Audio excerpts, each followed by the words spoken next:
Welcome to Spiritual Calisthenics. Christ is in our midst.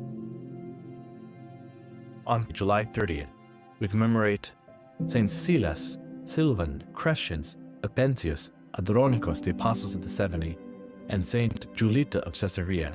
Regarding Saint Silas and Silvanus of the Apostles, Saint Silas was a companion and fellow laborer of the Apostle Paul, and Paul chose Silas and departed, and he went through Syria and Sicilia, confirming the churches from Acts of the Apostles.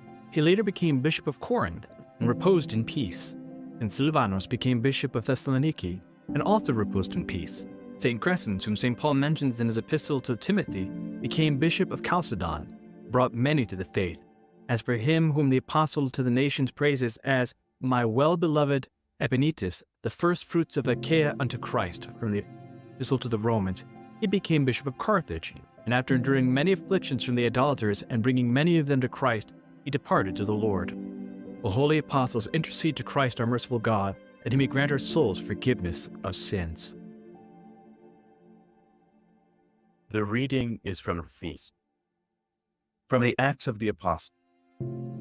In those days, Paul and Barnabas remained in Antioch, teaching and preaching the word of the Lord, with many others also.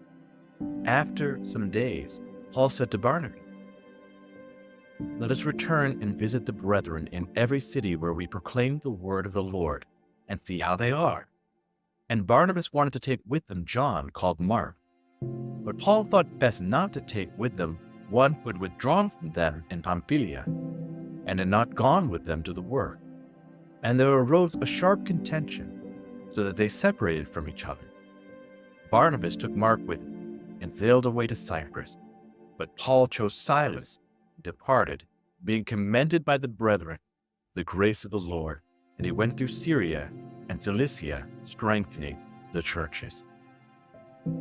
From the Gospel according to St. Matthew, at that time as Jesus was going up to Jerusalem, he took the 12 disciples aside, and on the way he said to them, behold, we are going up to Jerusalem, and the Son of Man will be delivered to the chief priests and scribes, and they will condemn him to death, and deliver him to the Gentiles to be mocked, scourged, and crucified, and he will be raised on the third day. Then the mother of the sons of Zebedee came up to him with her sons, and kneeling before him, she asked him for something, and he said, what do you want? She said to him, command that these 2 sons of mine may sit one at your right hand and one at your left in the kingdom. Jesus answered, you do not know what you are asking. Are you able to drink the cup that I drink? They said to him, we are able, meaning are you going to be able to suffer? He said to them, you will drink my cup, but to sit at my right hand and at my left is not mine to grant, but is for those for whom it is prepared by my Father. And when the 10 heard it, they were indignant at the 2 brothers. But Jesus called them to said, you know that the rulers of the Gentiles lord it over them, and their great men exercise authority over them. It shall not be so among you.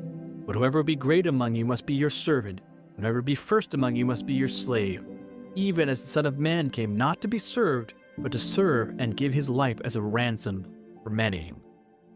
Now, this, of course, is talking also about Saint Salome, who we celebrate on August 3rd, inasmuch as she was one of the children of Joseph. And so it is from this that it is theorized that John and Jacob, both the sons of Zebedee, were actually Jesus' nephews. And so it's because of her being raised with Jesus, because she would have been older than Jesus Christ, of course, that she would want the best things for her sons in the kingdom that comes, because she believed in Christ. And of course, she was one of the myrrh bearers, but she was also one of the servants following after Christ. I hope that you've enjoyed today's Spiritual Calisthenics. Have a blessed and wonderful day.